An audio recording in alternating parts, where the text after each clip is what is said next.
Hi there, and my name is Kim Thompson, and welcome to Spirit Primer, where I try to make sense of life in a new dimension.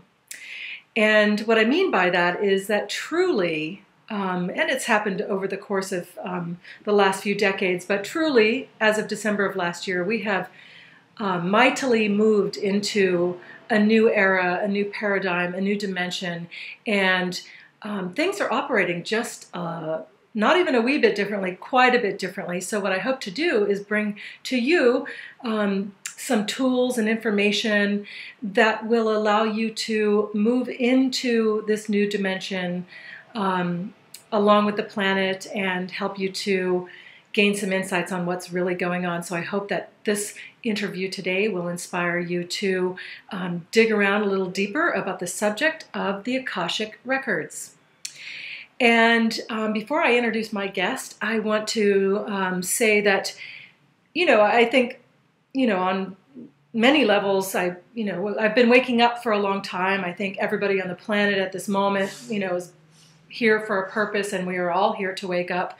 But specifically, it was when somebody said the two words Akashic Records to me about last May that something inside of me sat up and took notice, and I immediately took action and had my first Akashic Record reading. And it was mind-blowing, to say the least, and I've shared some of that with you, and I'll share it again some other day. But it really, truly is the thing that has opened the door of spirituality for me, and I have delved a little deeper and am in the process of learning to read my own Akashic Records, and that brings me to our guest today, Miss Lisa Barnett of the Akashic Knowing School of Wisdom. She's the owner and founder. She's also a Akashic Record consultant, and I'd just like to welcome Lisa Barnett today. Hi, Lisa. Hi, Kim. Thanks. Thank you so much for being here. So I think today, just so that people will know what we're gonna talk about today, I think I want you to describe what the records are, how they work, and tell us about yourself and how you ended up in this business, and then how people can benefit from working in the records, because I think really understanding how what's in it for me is always good. And then we'll have you explain how you're working with people currently. So tell me, what are the Akashic Records? I mean, I have a basic understanding, but maybe explain it to us as simply as you can. What are the records? So the records are, in a personal sense, the records of your soul. So each person has their very own individual Akashic record. And there are masters and teachers and beings of light that keep your record for you. So it's really beautiful that we have these energetic beings who are here really just to support us. And everything from the time you individuated from Source until this very moment is recorded in this etheric field. So people often see it as a library where each book represents a lifetime. It's really very energetic, and we are all connected to it. So not only do we have Akashic Records, our pets have Akashic Records, the planet has records, and our businesses also have their own records. So we can use this very, what's been in the past, esoteric information. We can use it for a lot of different reasons, and we'll talk a little bit more about that as we kind of get deeper into it. So the big library in the sky is the basic concept. You said something that caught my attention, and I think this is one of the things I think that's changing in my sense as I read all this information and explore different realms of spiritual work, that in the past it used to be very esoteric, and now it seems like all this information is very accessible to everyone. Would you say that that's true, and why would that be?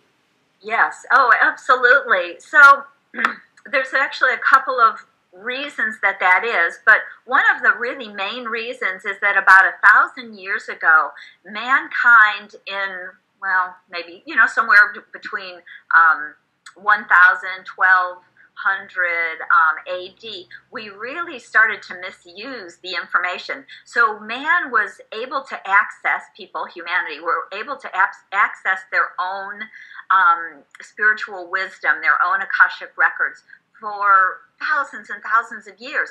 But people started to use it really out of integrity, use it for gain, to find out, how can I win this war? What's this person's weak point? Where's their gold hidden? Whatever it was.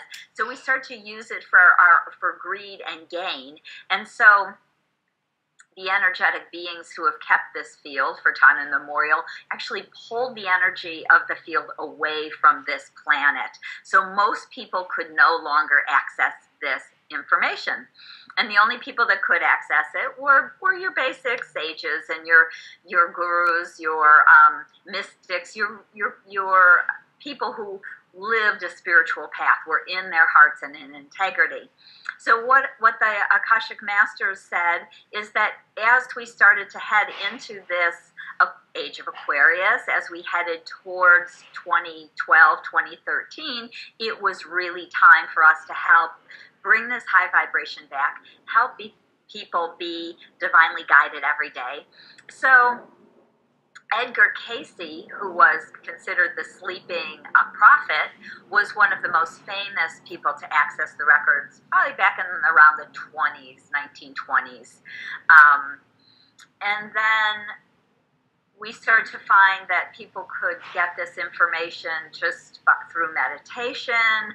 I actually have a beautiful guided meditation on my website that people can download for free, because it's a great way. A lot of people learn to access the records or have access to through a guided meditation. But somewhere about 50, 60 years ago, the energy, again with the age of Aquarius, with this time and this energy shift, really started to bring this forward so people could access it and be guided. And as we do our own work, the great gift of doing your own personal work through the Akashic Records is you're actually, as you're healing and clearing old karma, contracts, vows, issues for yourself, you are also doing it for humanity and for the planet. So it's a beautiful gift to access the records, to help bring this high vibrational energy down. We really act as bridges, and I always get this lightning rod, kind of this high vibration energy coming down through us, and with the intention to send it down into the earth. It also helps to heal and raise the vibration of planet Earth. So it's a great gift to us. It's definitely time. Especially, I've seen a huge shift in the energy in the last few years, and again, even this year in 2013 has been a huge opening as we've gone through that doorway. Yeah, no doubt. I refer to myself as a shift baby, because I kind of got in, right at the end of the year. Yeah. I was like, oh, I don't want to get left behind. I better get on this train because it sounds good and it feels good.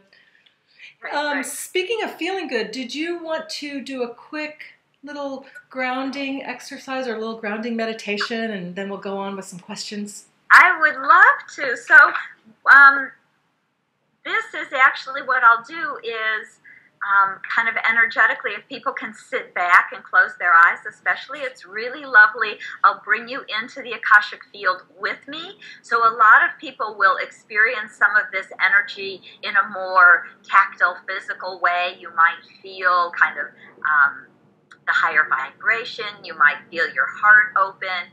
Many people actually see, because I see it kind of as a silvery blue column of light that surrounds me, and then I'm going to expand it out around everybody who watches and listens to this. So when people watch, they may, notice even that kind of column of light. So we'll just take a few minutes and do that. So again, if people can close their eyes, that's a great thing.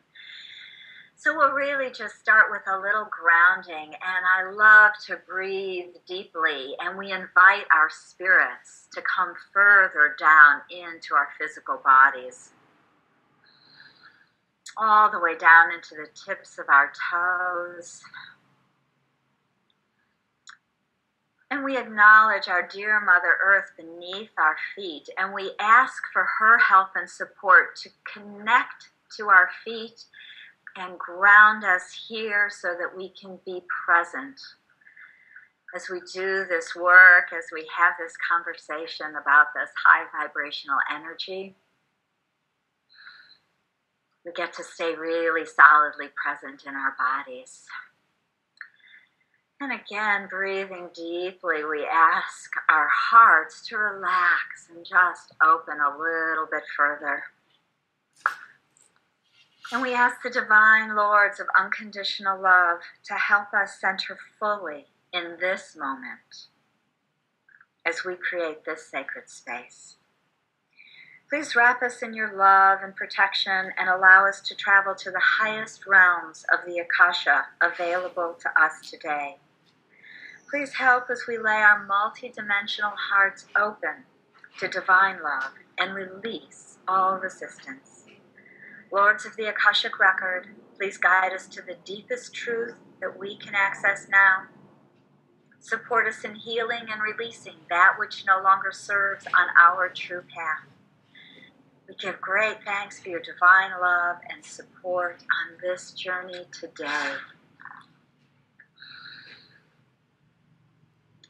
So we ask the masters, the teachers, the beings of light, the lords of our Akashic Records, to help us to open our hearts and release anything that no longer serves. As we speak about different things today, as energy or feelings or thoughts may come up for you, just allow yourself to intend their being released.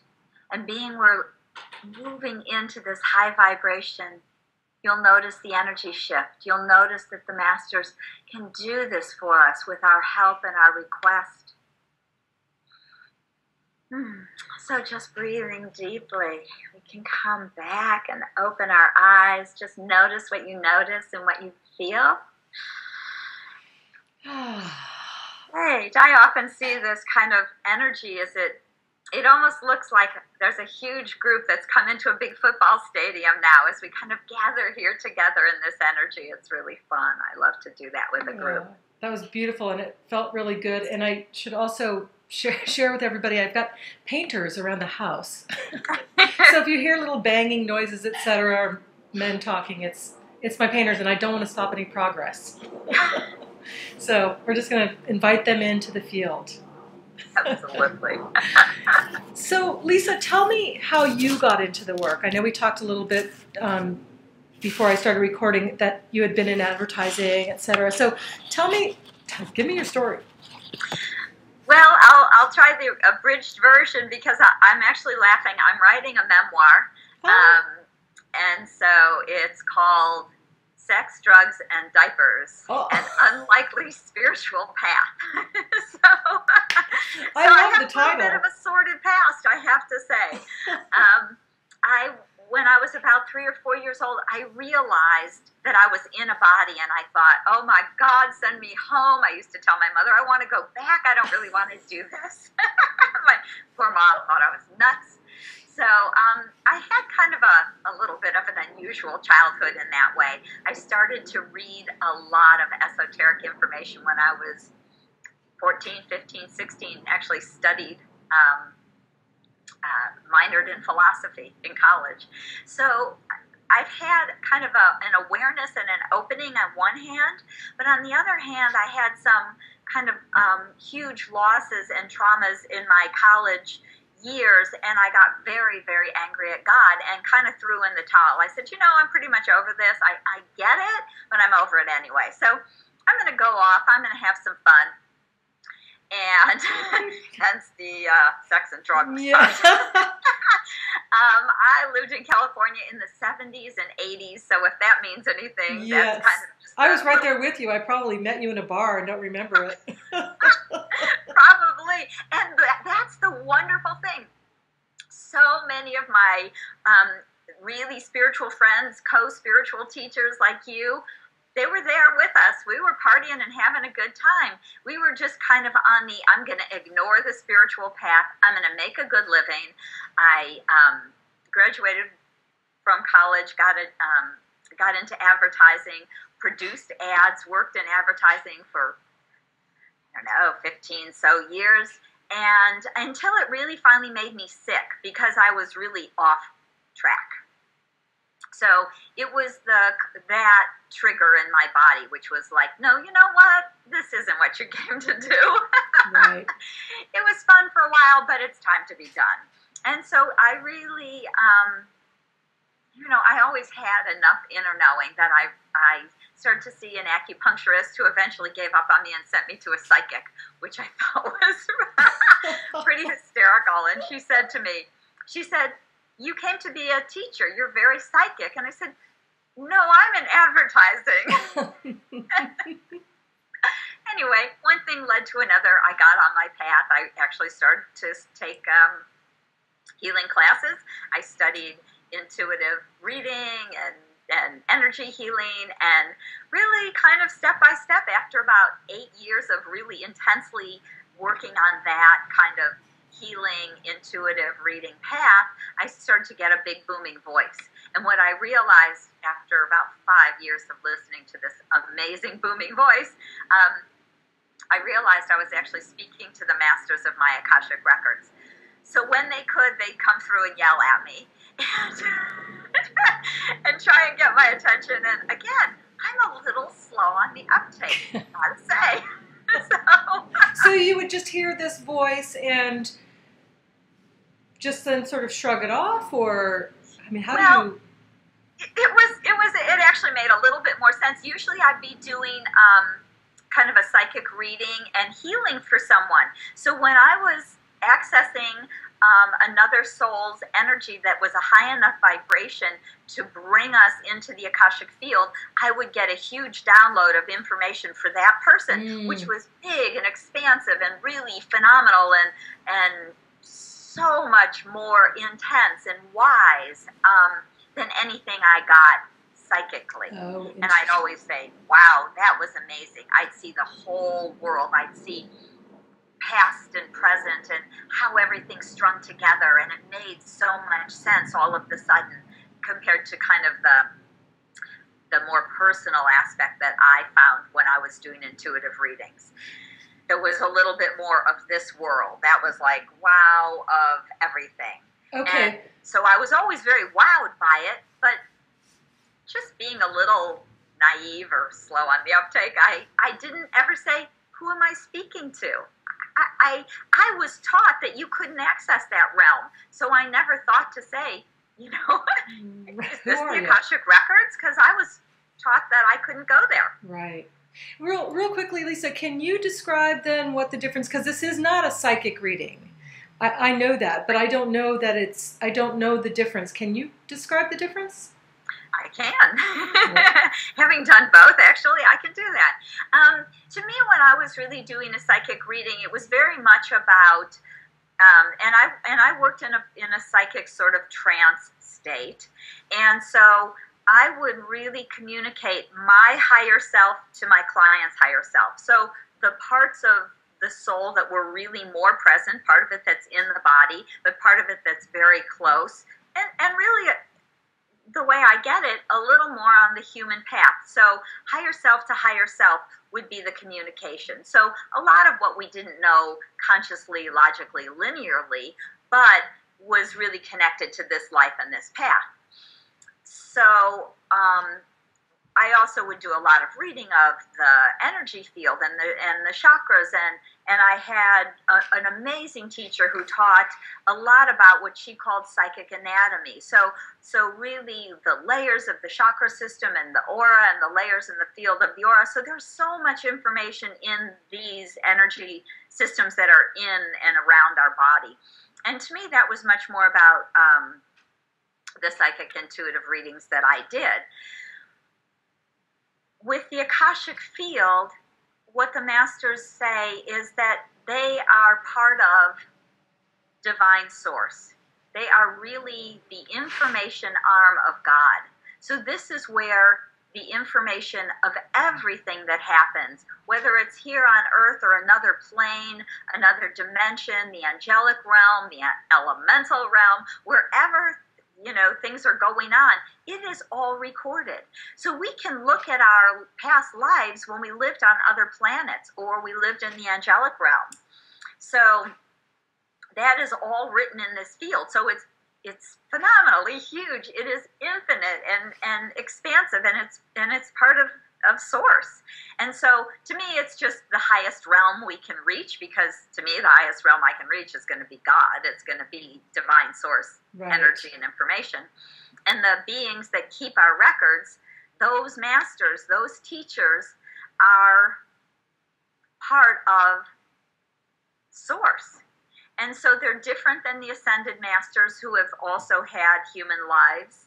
Okay. They're different than the angelic realm, because we often go in and out of the angelic realm actually as souls. Many souls have angelic family, and not everyone, but a lot of us have, many, many years, a lot of time in the angelic realm. So, wow, that sounds like a discussion. I mean, we could talk, because I have a lot of questions popped up around that, so we're going to have to do this again, because that's, I'm very intrigued about guides and masters and how all that plays out.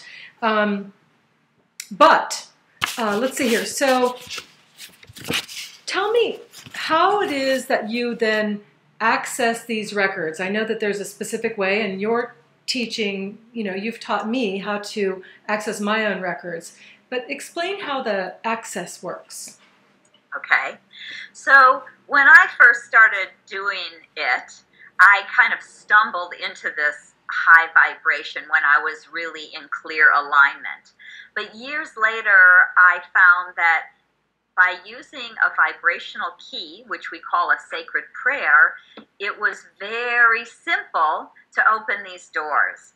And so the lords of my Akashic Records told me that it was time for me to start a school and to teach this out into the world. And they gave me 4 different sacred prayers. And they're connected to different lineages. So depending on what kind of energy a person is, what kind of planes and planets they've lived on, there are different prayers that resonate with different people. So it's been really fun to have these 4 prayers, and to see, when I teach them to different people, to see which prayer resonates with each individual. So I'm P1. Pardon? I'm P1. Oh, yeah. Right, because it talks a little about your lineage and where you've been and what you've done. So right. So do you use one of those 4 prayers when you access, or you have your own prayer? Well, the truth is that there is a 5th prayer, and that's the prayer I teach people so that they can access the records for other people. Ah, got it. Got it. Oh, you're frozen. Oh, no. Lisa's frozen. I knew I couldn't get through this without... Let's see here. I guess I'm gonna... Oh...